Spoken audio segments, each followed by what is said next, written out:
Hey guys, welcome to our brand new Castles and Crusades Planescape Campaign, Save Hell. I'm DM Steve, and we're the Dicks in the Dark, and if you like Castles and Crusades, Planescape, or just a bunch of guys hanging out playing tabletop RPGs, please subscribe. You don't want to miss any episodes since this is the first episode. Make sure to hit that bell for notifications. Smash like. And please leave us a comment down below to let us know how we're doing. Without further ado, I present to you our very first session. Character intro, Brundy's story. I present to you Save Hell, Session 1, Chapter 1, Brundy's story. The sun shone brightly over the Temple of Torm, casting a warm glow across the ancient stones and filling the air with the peaceful hum of nature. Brunyr Cask-Crusher wiped the sweat from his brow, looking at the serene landscape of the great dale. The quiet lake nearby sparkled under the midday sun, its gentle waves lapping against the shore. Brunyr was just finishing his chores when he noticed Jonah Bird, his quiet friend, approaching from the temple loft. Jonah's hands were stained with ink from tending to the messenger birds, a sign of dedication to his care. Not far behind him was a Lyra Dale song, Brunyr's spirited childhood friend. Her eyes twinkled with curiosity and mischief. She carries an air of excitement as she has a secret to share. Jonah, his usual quiet demeanor, comes up to Brundy with a scroll. It's rolled up, parchment old and strange. He says in a whisper, "This came from one of the ravens, Brunyr, but it wasn't addressed to anyone. Look," he says with barely a whisper. Alira is looking at it too, and she's like, "What is that? What does it Well, say?" thank you, Joanna. I see the birds of messengers are giving you some trouble today. I can take a look. I'll take it. I'll look at it. So you take a look at this thing, and you unroll it. Yes. I'll kind of like keep it hidden from them. I'll look at it first. Okay. Well, when you unroll it, you see these words.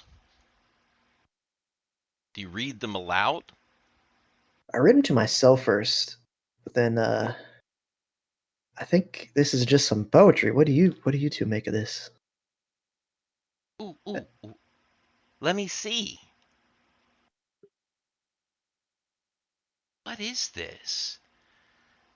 It's got the regular words, but there's something about this old piece of paper that's just weird.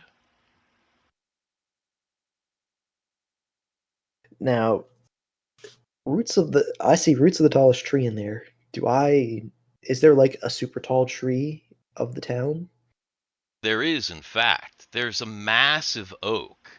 Uh, Jonah whispers, he's like, huh, kind of excitedly. He's got a little bit of asthma. He's like, I wonder if it's talking about the old oak by the lake. You know, the one with the mossy stones? By They Jove, I think you could be right. they say it's been here longer than the temple itself, and it's the biggest tree around. Oh, Brundy, we have to check it out. Remember that old bird statue? The one near the oak? The one we sat on once? Remember? Remember? I think you're right. Last one there. Buys drinks. I'm running. You guys are weird. Wait for me. So Lyra's kind of running after you. Jonah is wheezing, kind of running after you. And you've got this thing in your hand. You run to the old oak.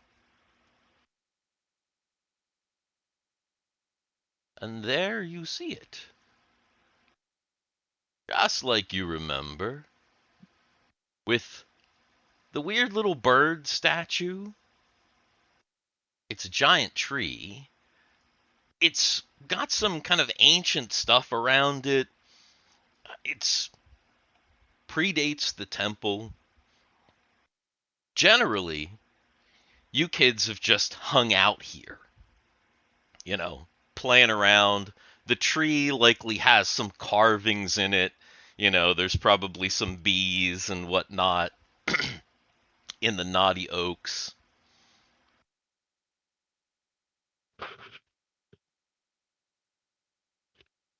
Very cool. Hmm. Hmm. Let What's me see that again. it says guarded by the eyes, sleep and gleam. Do you think that's this bird? Seek ye the one who gave fire to thee. By roots of the tallest tree, a memory kept free, guarded by eyes that sleep and gleam.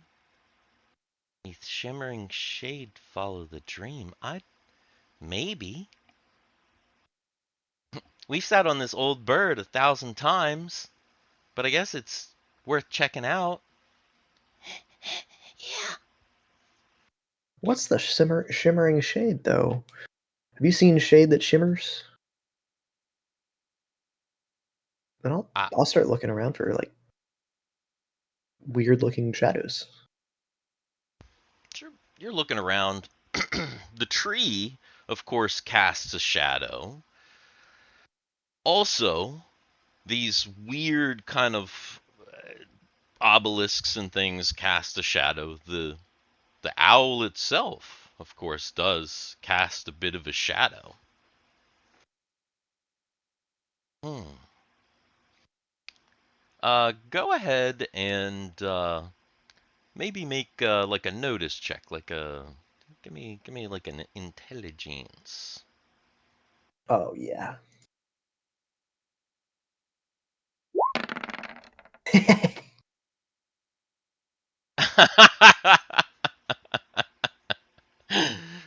Brundy is just like looking around, like he's like wandering around, trying to figure out, is there anything around here? Is there any shimmering shade anywhere? The the other two are looking around too, and Alira is pretty interested in that bird. She's after she finds a little section where she had carved a little heart with your initials into it. Um, she starts looking around this bird and she says, "Eh, "Hey, look at this." Oh, what do you got there? It almost looks like the base down here. I don't know. It almost looks like you could turn this little owl. Let's give it a push. Here, Joanna, jump in here and let's can we try to twist it? Sure. Jonah is exceedingly weak. Alira doesn't have much muscle either, so you're definitely the brute force of this group. Uh, she shows you she's cleared away a little spot. If you look where the owl kind of meets Mm-hmm. this area here, you see that even though it's grown up a little bit, there's almost the owl is almost on a little. It's like a circle within the square of the stone. And Sure. as she's cleared it away, it does look like there's maybe a little space in this circle. It looks like it might like turn like that. Yeah, let's try clockwise first. Okay. So you start and it's clearly hasn't been turned in forever. So you're going to have to give it a good wrenching. Go ahead and make a strength check.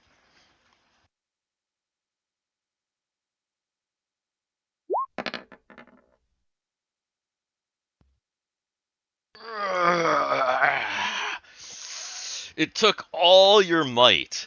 Finally, even Alira and Jonah had to kind of push in a little bit, and finally you were able to get it to start moving.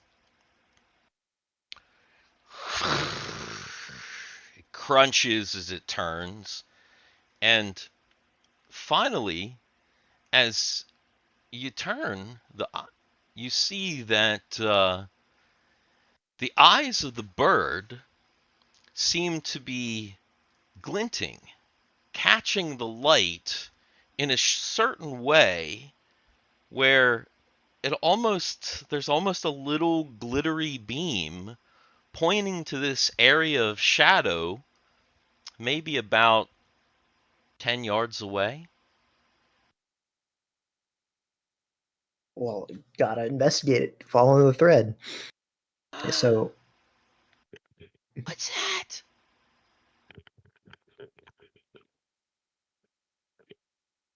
well, last is neath the shimmering shade, follow the dream. Do you think maybe we need to sleep in this little shaded spot?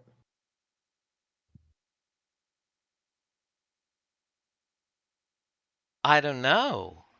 You're always thinking about just crashing out right on the soil, not even giving a care about anything.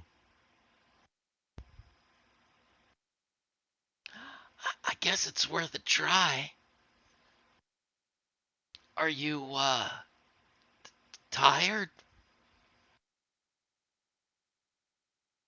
I guess not particularly. Maybe we gotta climb this tree first. First one to the top,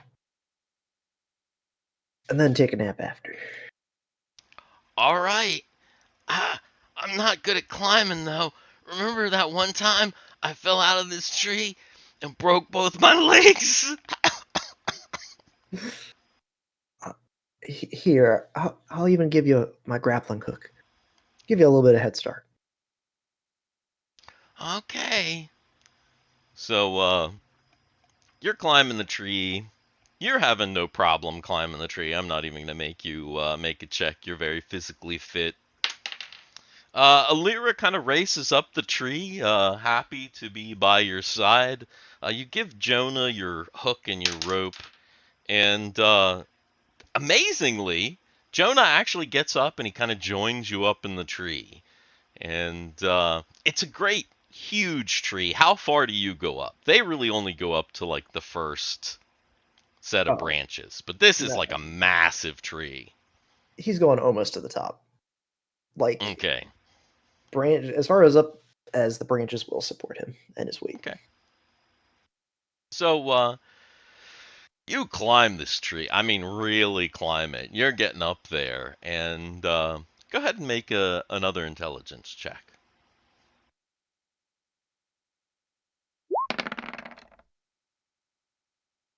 Oh, that was almost another one.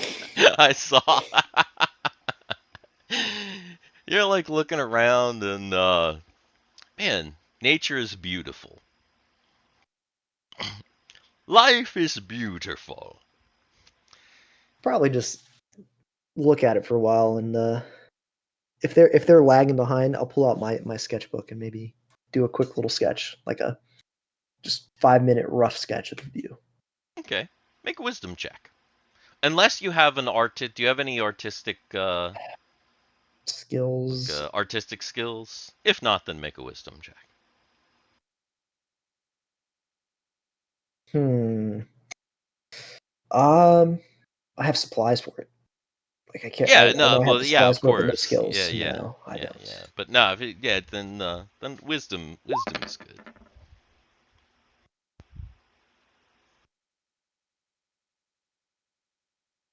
Are you uh, are you just rolling 15s, like ones and 15s? Well, it was a A 14. 14, but like yeah, I see. But Yeah. okay, so you get out your artistic stuff. Um Illyra and Jonah are kind of calling from the bottom. They're, trying to figure out like what you're doing up there. But you start to sketch.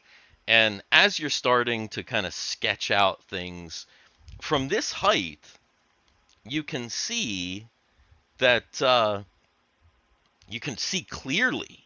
There's like a line from the owl's eyes to that spot on the ground. And from up here, the earth looks weird in that spot. Almost like there's like a depression that's been like filled in. Almost like there's a passage or a hole there. Something, yeah. Okay. Like the ground is a little bit weird. It like dips in a little bit. There's grass and everything, but it looks like almost like it's the ground has fallen from years of instability underneath. Well, then I'll wrap up my drawing, seeing this, and then slide on down the tree. You wrap up your drawing, slide back down the tree. You kind of, Alira's like kind of badgering you. She went, "What was taking you so long up there?" and all this stuff. And Jonah's like, "Did you see anything?" Yeah, yeah, yeah. uh, yeah, this owl, the spot this owl's pointing to, it looks odd. Like there's a hole or something. Something's wrong. We gotta investigate this first. What do you think we should do?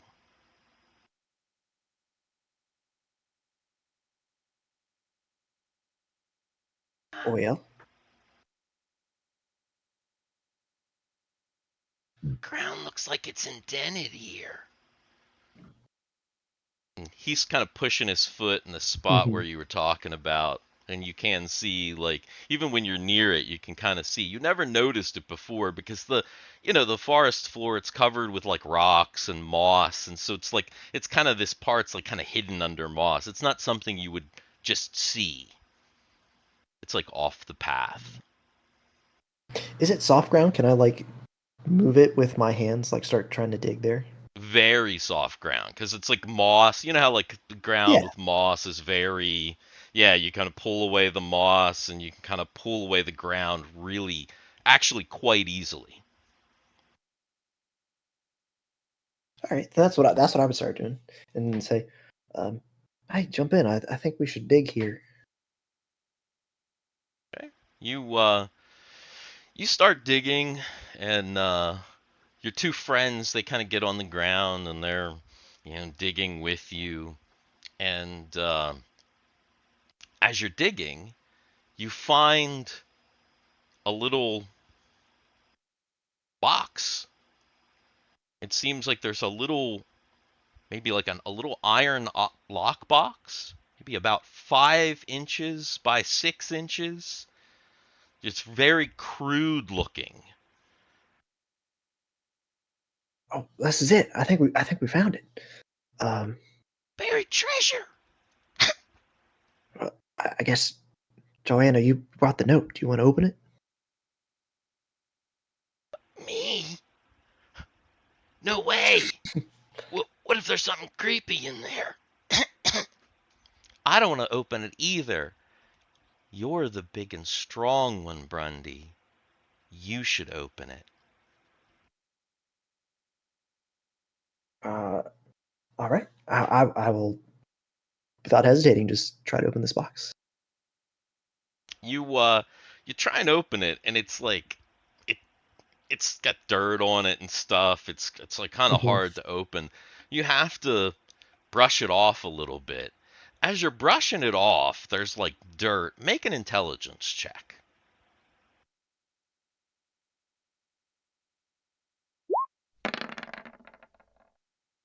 Yeah, it's just a bunch of dirt and stuff. You finally like get it wrenched open, and inside this iron box is a smaller wooden box or wooden cube.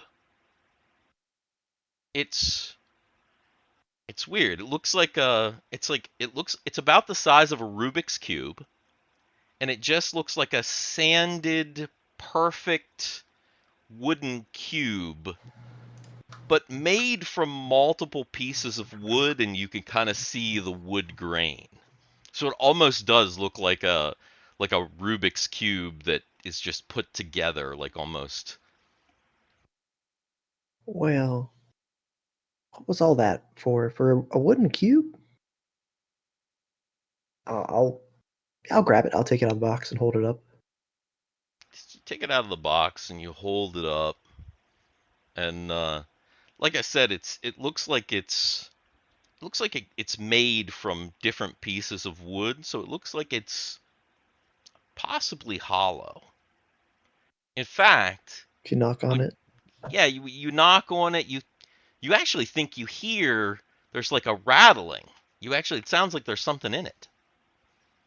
is there? Is it almost like a puzzle? Is there a way I can try and open it, or like push a corner if there's two pieces? You're like kind of looking at it to try and see. And on the one side of the cube, so this is, do I have a cube other than a die, which is very small and you're not going to be able to see it? Do I have a cube? I have an Atari game. Ah! I'm going to fall.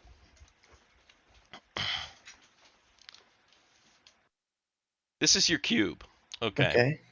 So at the top of one of the sides, you see a little piece that looks like you could just like push it through almost like Jenga. Okay.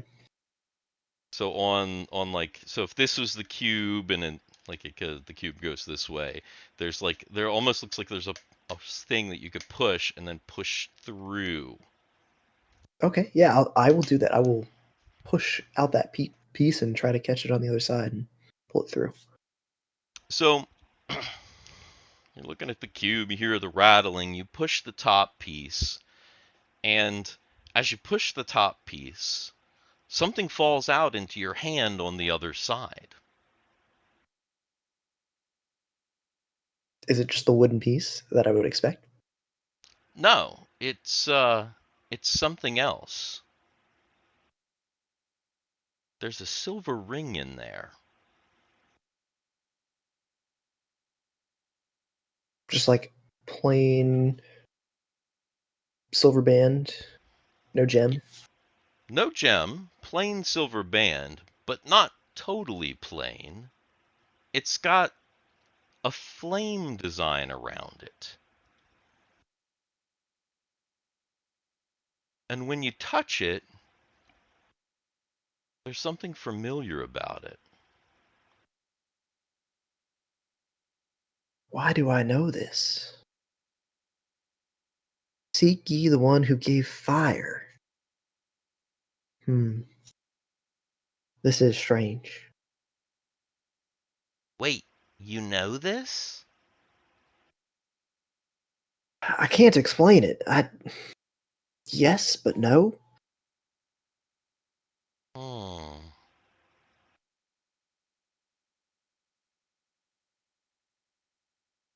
What did that say again? Seek ye the one who gave fire to thee. Make a wisdom check.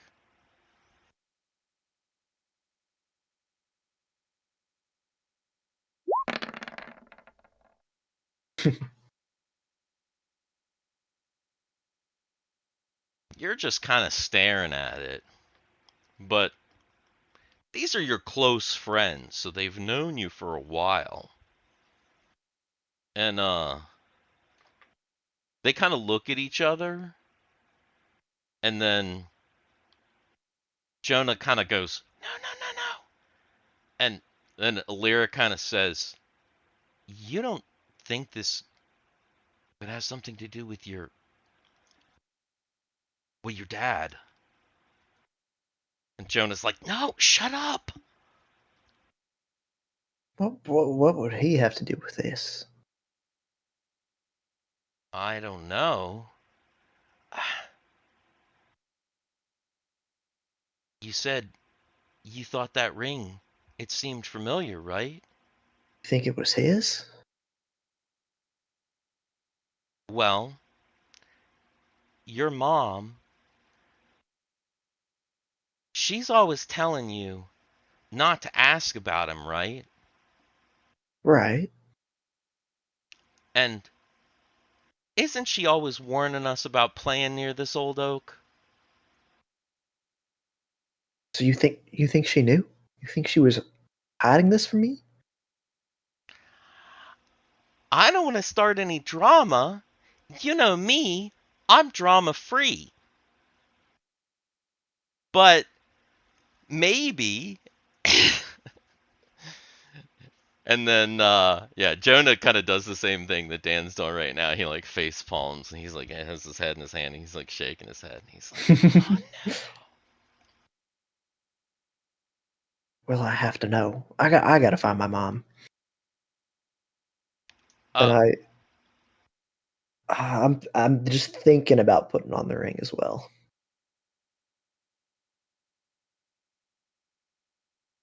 Okay. So what do you do? Do you put on the ring or do you just kind of like just keep the ring in your hand and kind of run back to the temple? Yeah, I think I would just hold it in my hand and run back to ask mom. Okay.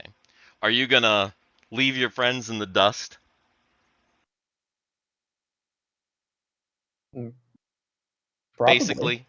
Yeah, I'm just gonna be like, yeah, I have to ask my mom, and I'm Like, just I gotta running get back to the going. town. Yeah. Okay. All right. Hi, I'm Garrett, and I play Brunyr in our Planescape campaign, Save Hell, and you're watching Fixing the Dark.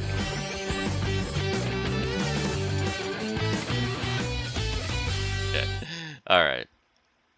So, Brunyr runs, he clutches the ring, runs back into the to the temple, and you don't really live in a town. There's kind of like a temple with a little like temple village set up around it, so it's really kind of like a just a community in nature. So there's not like a big town, just kind of a little village that supports the temple. Um, you run into the temple and you're looking for your mom. You see old Mira. She's a local herbalist and former cleric of Shantea. She works as a healer at the temple, and as you come in, she's like, "Whoa, whoa, where you going, boy?" Oh, and you said her name was Lyra? Mira. Mira. hmm Old Mira. She's known you since you were a little kid. She's been at the temple for a long time. Oh, Mira, good to see you. This sure is a bright day, thanks to your blindingly bright smile. It's good to see you. But I do need to see my mother. Your mother. I think she is. Well, I think she's probably just finished afternoon prayers. She should be heading down to the kitchen to start on some dinner soon. Then I will meet her on the way. I must speak to her. Okay. So you head down, you're looking through the kitchen, you see a couple of other people in the temple, and finally you get to the kitchen and you see your mother in the kitchen. She's chopping vegetables and starting to help prepare the meal with Brother Landon, who is a cheerful older priest who's also kind of been around and been there in the temple since you've been a boy. Oh, well, hello there, boy. Hello there. Is it Father Landon? Do they Brother Landon. brother? Hi Brother there, Michael Landon. Brother Landon. I'm sorry to have a request for you so abruptly. But could I speak to my mother for a moment? Ah, but of course. I'll leave you to it then. He takes off his apron and kind of like does this thing. And he takes off, and you're left with your mother, Beth Cask-Crusher, former adventurer with an eye for trouble and a protective love for you. She says, "What's up, son?" Just super blunt. Just opens his hand, shows the ring. Was this Father's?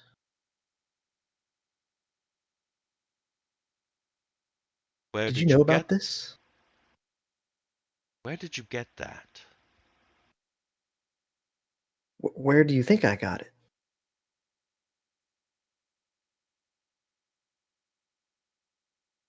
Well,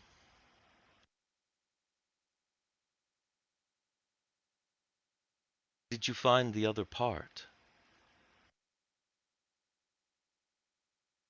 There's more? No. You have the box? Yes. So you do know about this? I've seen it.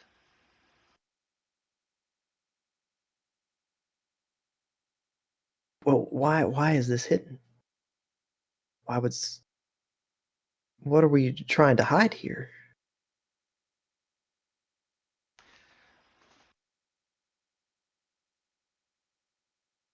Brunyr, your past is complicated.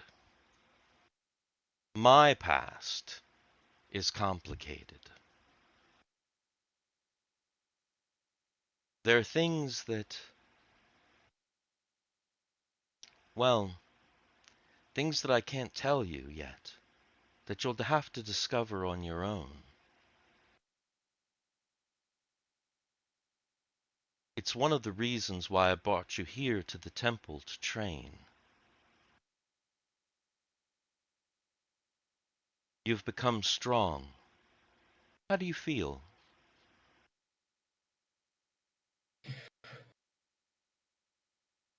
Uh, I I don't know. I feel normal. Do you feel strong? I do, Ready for your future? of course. Good. I've prepared you well. Hmm. Do you have the box? I do. I'll reach in a back bag and pull it out. She takes the box and she flips it over and she rubs a little part on the box. She like rubs it with her finger. And when she rubs this little part on the box, you see like there's like a little flame, like symbol, etched into the box. And it's on, so like when you push through the Jenga part, it was on the Hmm. top. So there's this like a little flame part on the bottom. And she pushes that through. Yes. Brunyr's mother is definitely rubbing her box. pushes that through, and a little, what looks to be a little parchment drops out into your hand. She kind of like pushes it out so it drops out into your hand. It's flaming. It's got a little. I'll open that parchment. I'll look at it, read it. So, first of all, you go to open it, and unlike the little letter that you received from Jonah that he said came from a raven not addressed by anyone, that was on parchment.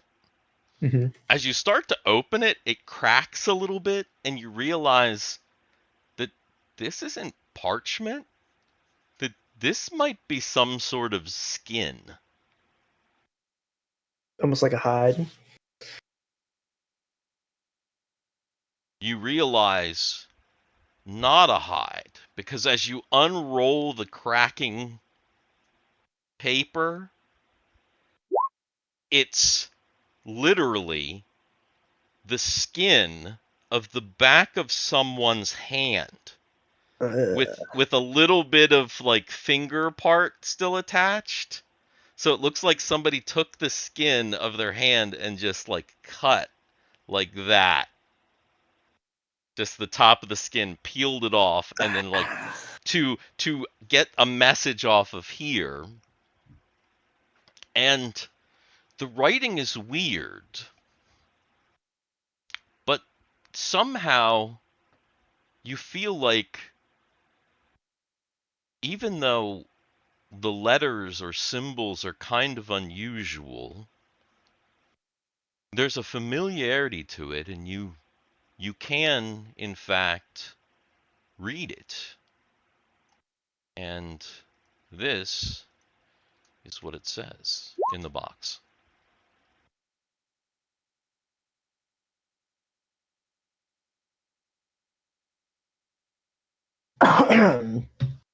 Once was given, now to take, and twilight's fire lies the wake. Seek the flame yet unseen.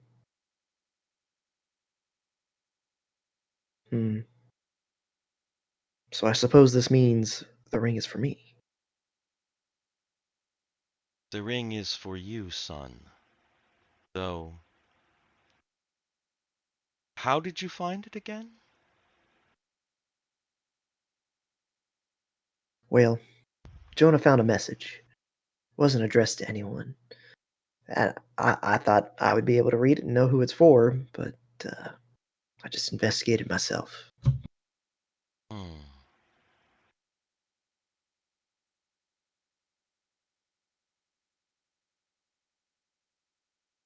I can't tell you what that means. I can only tell you that, well, you'll have to do some seeking internally. Maybe sleep on all of this. See how you feel in the morning. All right. I will. I'll do that. Thank you. You're welcome. I love you, son. You too, Mom. Well, let's get back to getting this dinner started. And she's like, just starts chopping the vegetables and everything. Yeah, let me get brother Landon back in here. Okay, you get Brother Michael to come back in, and she immediately like she goes from being kind of grave to like back to, she slips out of it real quick, and kind of pats you on. Brother Landon comes back in, and they're working on dinner, and you gonna do anything else for the rest of the evening? No, probably just think about things and then look at the ring a bunch. You think about things, you look at the ring a bunch, and then finally, after a very hearty dinner made by your mom and brother Landon, you feel satiated. You talk a little bit with your friends about some of the things that happened during the day, and you think about it mostly. Finally, it's nighttime.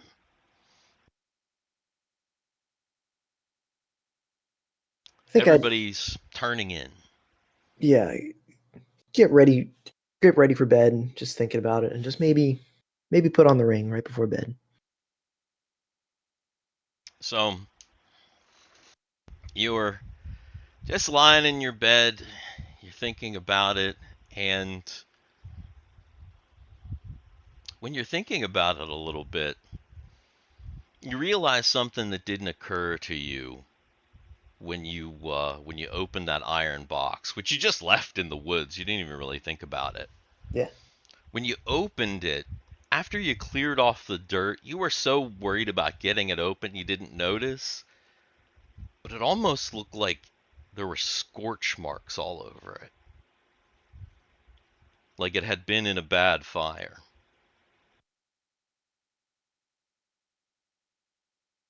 Mm. But weirdly, somehow the scorch marks had become permanent even on the iron. On metal.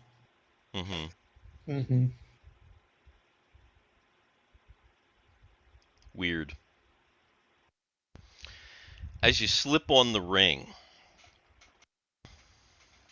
you have a vision. You're pretty relaxed in your bed, but as you slip it on, you have a vision of flame.